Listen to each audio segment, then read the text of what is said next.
Media మిత్రులందరికీ నమస్కారం. నా పేరు అంకమరెడ్డి, నేను చినగంజాం ఎంపీపీ. నిన్న డాక్టర్ అశోక్ గారు తాలూకా స్టేషన్లో నా పైన ప్రణీత్ రెడ్డి గారి పైన ఒక అభియోగం చేశారు. దానికి వివరం అని ఈ ప్రెస్ మీటు. గతంలో డాక్టర్ అశోక్ గారు నేను ఒక ల్యాండ్ పర్చేజ్ చేశాం, శాండ్ ల్యాండ్ పర్చేజ్ చేశాం. దాని తాలూకు నాకు 18,60,000 నాకు క్యాష్ ఇచ్చారు, నాకు డబ్బులు ఇచ్చారు. దాని తాలూకు ఒక అగ్రిమెంట్ రాసుకున్నాం. అంటే మొత్తం ఆ ల్యాండ్కి 25 లక్షల రూపాయలు డబ్బులు ఇవ్వాలని. దానికి నేను చెక్ 25 లక్షల రూపాయల చెక్కు తనకి ఇచ్చాను. మిగతా డబ్బులు ఇచ్చేలోపు ఆ అగ్రిమెంట్ అది శాండ్ జేపీ వాళ్ళప్పుడు క్యాన్సిల్ అయింది. తను అన్నాడు అది ఆగింది కదా, నాకు రిటర్న్ డబ్బులు ఇచ్చేయమన్నారు. నేను తను కలిసి ల్యాండ్ కట్టాం ఒక 40 lakhs. సరే అక్కడ ఆ డబ్బులు ఆగిపోయినాయి కదా, సరే టైం తీసుకొని ఇస్తానని తర్వాత నేను 10,60,000 రూపాయల దాకా నేను అతనికి జమ వేశాను. ఇంకా 8,40,000 చిల్లరంతో నేను తనకి ఇవ్వాలి. అవి వాట్సాప్లో మేము ఎక్కడెక్కడ ఇచ్చుకున్నాయి మా వాట్సాప్లో తనకు పంపించినవి కూడా ఉన్నవి. దాని తర్వాత ఒక డీసెంట్గా ఒక 20 రోజుల ముందు తాలూకా పోలీస్ స్టేషన్ దగ్గర నుంచి నాకు ఒక కానిస్టేబుల్ గారు ఫోన్ చేశారు. ఇట్లా డాక్టర్ అశోక్ బాబు మీరేదో ల్యాండ్ తాలూకు డబ్బులు ఇవ్వాలంట అని దాని మీద మీ మీద కంప్లైంట్ ఇచ్చారు, ఒకసారి సిఐ గారిని కలవండి అని. సరే నాకు ఇటు సిఐ గారు వేరే పని మీద ఫోన్ చేశారు. నేను 2 daysలో వస్తాను, వచ్చిన తర్వాత కలుస్తానని నేను సిఐ గారి దగ్గరికి వెళ్ళిన తర్వాత సిఐ గారు ఆ కానిస్టేబుల్ ఫోన్ చేసి అశోక్ డాక్టర్ గారిని కూడా పిలిస్తే తను వాళ్ళ మిస్సెస్ ఇద్దరు పోలీస్ స్టేషన్కి వచ్చారు. వచ్చి సిఐ గారి ముందు కూర్చొని ఇట్లా నాకు మేమిద్దరం ల్యాండ్ తాలూకు మాకు అమౌంట్ పెండింగ్ ఉందంటే లేట్ అవుతుంది, అందుకని మీ దగ్గరికి వచ్చామన్నారు. సిఐ గారు పాపం ఈ సివిల్ మ్యాటరు ఇవి మా దగ్గర కాదులే, మీరు ఏదైనా బయట చూసుకున్నా. మేము కూడా అనుకున్నాం పేపర్ రాసిమ్మన్నారు. తను ఎంత అమౌంట్ ఇంకా ఇచ్చాను, ఇంకెంత అమౌంట్ ఇవ్వాలి అనేది పేపర్ రాసిమ్మన్నాడు. సరే బయట రాసుకుంటామని మేము సిఐ గారి నుంచి బయలుదేరి బయటకు వెళ్ళాం. తర్వాత నేను మా గుమస్తాని పంపించాను. ఈ లెక్క చూసుకొని ఎంత ఇవ్వాలి అన్నప్పుడు తనే ఒక పేపరు అశోక్ డాక్టర్ గారే ఇది టైప్ చేయించారు. ఇది టైప్ చేయించి నా దగ్గరికి సంతకానికి పంపించారు.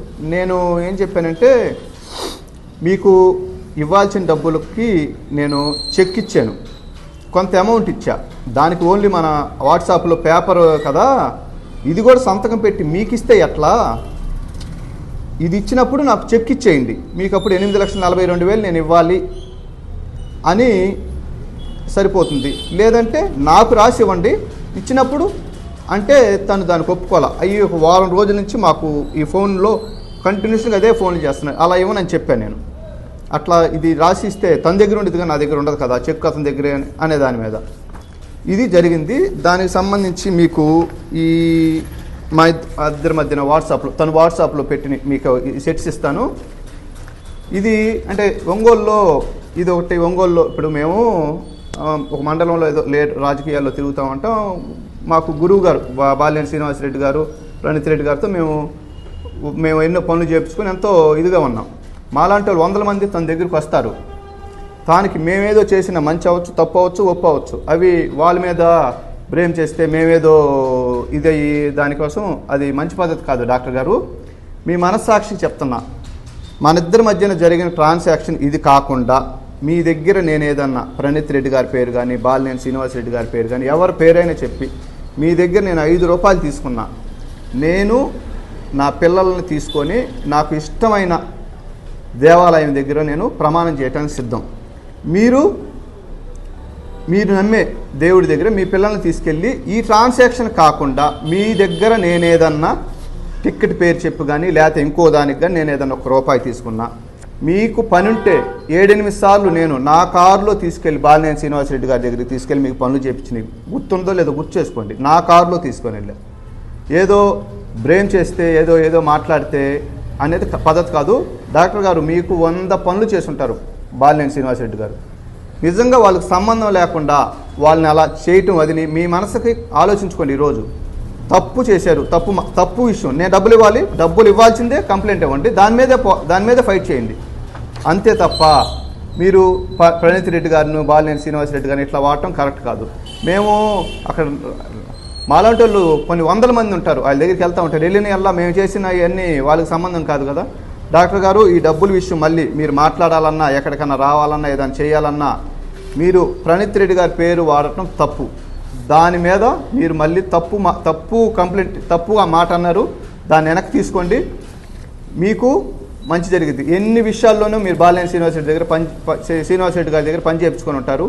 తప్పు ఎవరో వెనకుండు కానీ లేకపోతే ఏదైనా ప్రోద్బలాలతో ఎలాంటి చేయమాకండి. మీకు నేను డబ్బులు ఇవ్వాలి, మన ఇద్దరి మధ్య ట్రాన్సాక్షన్ జరిగింది, నేను డబ్బులు ఇచ్చాను, మీరు నాకు డబ్బులు ఇచ్చారు. ఈ చెక్కు ఇవి మన ఇద్దరి మధ్యన జరిగినాయి, వ్యాపారంలో జరిగినాయి. ఇది బాలినేని శ్రీనివాసరెడ్డి గారికి కానీ ప్రణీత్ రెడ్డి గారికి కానీ సంబంధం లేదు. మాకు వాళ్ళతో అటాచ్మెంట్ ఉందని ఏదో మీరు ఏం చేస్తే ఏదో అయ్యిద్ది అనేది మానుకోండి.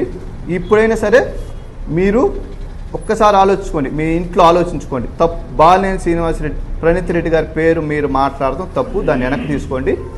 ఈ ట్రాన్సాక్షన్ వ్యవహారం ఏదైనా ఉంటే ఏదైనా పెద్దలను పిలవండి, లేకపోతే ఎక్కడికైనా కూర్చొని మాట్లాడదాం. అంతేగాని ఇంకా మీరు వెనక్కి తీసుకోకుండా మీరు ఉంటే మీ మీద నేను పరువు నష్టం దావా లీగల్గా కూడా ప్రొసీడ్ అవుతాను. ఇవన్నీ నేనేమి మరీ చిన్నపిల్లని కాదు డాక్టర్ గారు, భయపడే రకం నేను అసలు కాదు. పద్ధతిగా వ్యవహారంలో ఉంటే బాగుంటుంది సార్. అసలు ఎమ్మెల్యే టికెట్ నేను ఇప్పించేంత స్థాయి కాదు, అతను తీసుకునే స్థాయి కాదు. ఎమ్మెల్యే టికెట్కి 25 లక్షలు ఇచ్చే ఇది కూడా అతను కాదు. దాని గురించి మీరు నాగలపురపాడులో కనుక్కోండి, ఎక్కడైనా కనుక్కోండి. ఎమ్మెల్యే టికెట్ సార్ మీకు ఈ పేపర్స్ కూడా ఇస్తాను. ఈ పేపర్స్ మా ఇద్దరి మధ్యన ట్రాన్సాక్షన్ జరిగింది, ల్యాండ్ ట్రాన్సాక్షను, శాండ్ ట్రాన్సాక్షను జరిగింది. అవి కాకుండా ఇంక రెండోది లేదు. అది అతను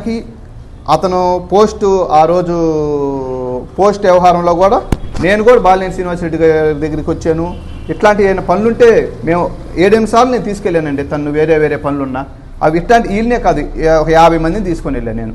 ఇతను ఇంత సిల్లీగా ఇట్లాంటి అని అనుకోలే. అతను జెడ్పీటీసీ టికెట్ కూడా బాలినేని శ్రీనివాసరెడ్డి గారే ఇప్పించారు అతనికి బాలినేని శ్రీనివాసరెడ్డి గారే. అతను ఎవరో ఒకరు పరిచయం చేస్తారు. డాక్టర్ గారికి అదేదో ఈ మధ్య ఆరోగ్యశ్రీకి సంబంధించిన ఒక పోస్ట్ వచ్చింది. ఆ పోస్ట్ టైంలో కూడా నన్ను కూడా రికమెండ్ చేయమన్నారు. అతను ఓపెనింగ్కి బాలినేని శ్రీనివాసరెడ్డి గారిని పిలవటానికి నేను కూడా అతన్ని బాలినేని శ్రీనివాసరెడ్డి గారిని తీసుకెళ్ళా. ఇంతే తప్ప అసలు పోస్ట్కి దానికి సంబంధం లేదంటే అతన్ని ప్రమాణం చేయడానికి నేను సిద్ధం. తను చేస్తాడేమో అడగండి. అసలు మా ఇద్దరి మధ్య ట్రాన్సాక్షన్ జరిగింది. ఇది సిఐ గారి ముందు కూడా మొన్న మేము కాగితం రాసుకుంటామని బయటకు వచ్చాము. కాగితం కూడా ప్రిపేర్ చేయించాడు, అవి మీకు కూడా ఇస్తాను.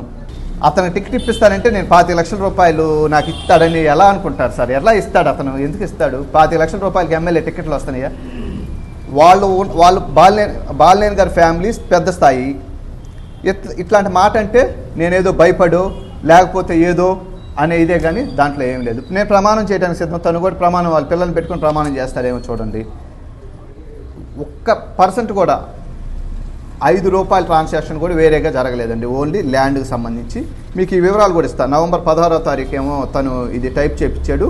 అంతకుముందు వాట్సాప్లో మేము ఆ డబ్బులకు సంబంధించి పెట్టుకున్నవి దీంట్లో వివరంగా ఇచ్చారు. 25 లక్షల రూపాయల చెక్కు పొలాను తాలూకు ఇచ్చాము. ఆ 8 లక్షల చిల్లర ఇచ్చిన తర్వాత ఇస్తానని కూడా అతను వివరంగా అతనే టైప్ చేయించాడు. చేపించి ఇది అతనికి ఇవ్వాలన్నప్పుడే చిన్న పెండింగ్ వచ్చింది. అది